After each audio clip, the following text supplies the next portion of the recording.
So I'll just kind of edit this bit out in a second because I just lost my train of thought there totally. Sorry. That's right, and you call me Steve. Oh, did I? When was that? Yeah. A little bit earlier, but that'll be right. Oh no. Sorry, mate. My roommate's called Steve. That'd be why.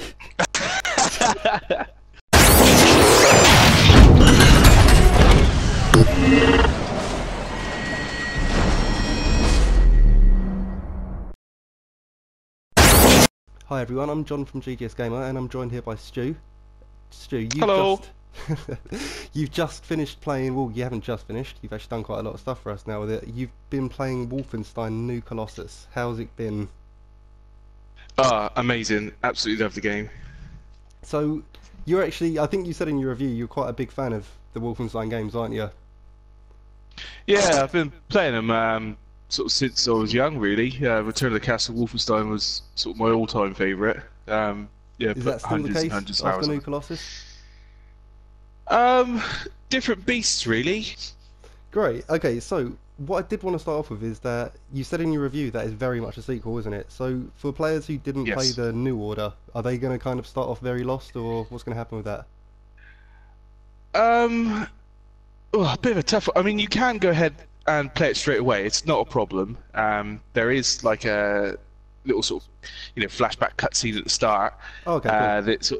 that takes you over some of the stuff that sort of happened in the last one.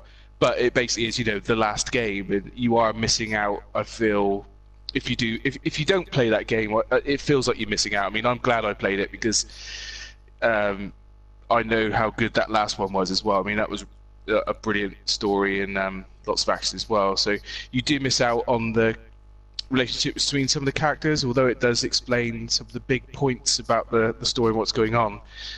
When you see your group come and pick you up at the start of Wolfenstein 2, you wouldn't really know who they are, I suppose. And there's one big bit where you have to choose like a guy that you're going to sacrifice. Yeah, is this And the you like do that. You timeline do thing that or in the something? last game. Yeah, it happened in the last game. And you can still pick it again in this game, so it doesn't matter if you played the last one or not. But you've got no Context for it. nothing to go on, sort of thing. Yeah, exactly. Yeah. So you've got no relationship with the two characters, so it's just like whichever, Yeah, I don't care. All right, Yeah, man. so that takes out of it. But yeah, definitely worth playing. I mean, just for the fact that you get it so cheap now as well, and it's a brilliant game. Again, going back to your review, you kind of picked up on you kind of said that it was quite a difficult game, and I was quite curious. Does it ever feel like it's unfairly difficult, or that kind of just makes... It can do, yeah.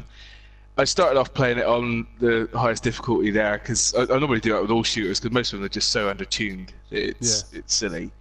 And I was enjoying it. I started sort of getting through a couple of levels, but it was taking a long time because it was poke your head out and you were dead. So it's very unforgiving on the hardest difficulties. I did have to dial it down just so I get it finished in time to actually do a review on it. So I managed to knock it down to sort of like the first hard setting. But yeah, on Death Incarnate, it is just that. So. It's a fun name. But it's good, yeah, a lot of shooters just aren't challenging, but with that one, you can't just run out and, stand there, Rambo style, with a gun in each hand, pop it away, because you will just get sort of headshot and that's it. Well, okay, so it's at least honest in how difficult it is, then it doesn't kind of say, oh, okay, that said as well in your review that the game's levels, that they're kind of built around, not maybe as massively as some would like, but there are different routes around in the maps in each levels. Is that right? So that you're not always having to just run out and shoot stuff. Yeah, totally. Well, you can choose sort of a couple of different play styles, really, which is nice. Yeah, because I did touch upon the sort of maps. They feel big and they're quite long, but they are still linear.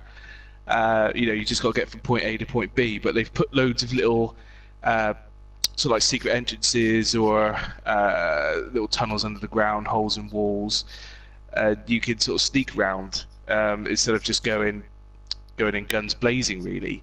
And on the harder levels, harder difficulty levels, the fact that you might have, well, if you alert them, the enemy commanders, you suddenly get swarms of Nazis coming in. and you just can't face it really. It's never a good day at the office. So a lot of the time, it's actually easier just to sort of sneak around, pop off the occasional headshot, and just avoid them. Can you actually go through the whole game playing a stealthy kind of way, or are there times when you're kind of just thrust into, quite action-packed scenes? There's a couple of scenes where you actually, you just got to kill things to get past it. But most of it, yeah, you can stealth about it. I mean, there's a couple of, little trophies and achievements for going through levels without alerting setting off the alarms or alerting the commanders. So again, I'm going to go back to the weapons guide that you made for Wolfenstein, but you said as well that there's quite a few different weapons in there that can actually, help you with whatever playstyle you want, whether that be stealthy or kind of, guns blazing. So how varied are the weapons in the game? Good. It's the usual selection. You'd find in sort of most FPS. You start off with the lowly pistol, SMG, shotgun, assault rifle, and instead of just having like an RPG, they've got these heavy weapons. There's sort of 4 different ones of those, and they've got a bit of a unique playstyle to them. But no, they're good. I mean, there's a couple of weapons that are definitely geared more towards stealth, and the fact that you can dual wield. You can have one of each. You could have your laser weapon and an assault rifle. Oh, nice. You can keep a silenced weapon in one hand and a loud weapon in the other. So it does enable you to mix it up. But yeah, it caters for both. You can go in like dual wielding, guns blazing, or just pick the little silenced pistol and be Mr. Sneaky. So it's really good.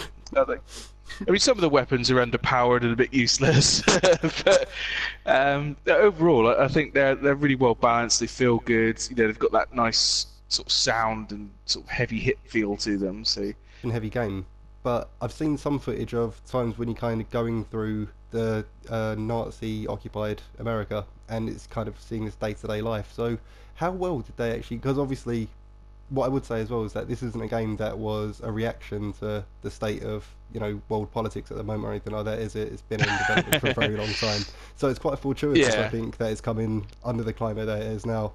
But how well does it kind of do that? Those quieter times of the game, is it quite effective?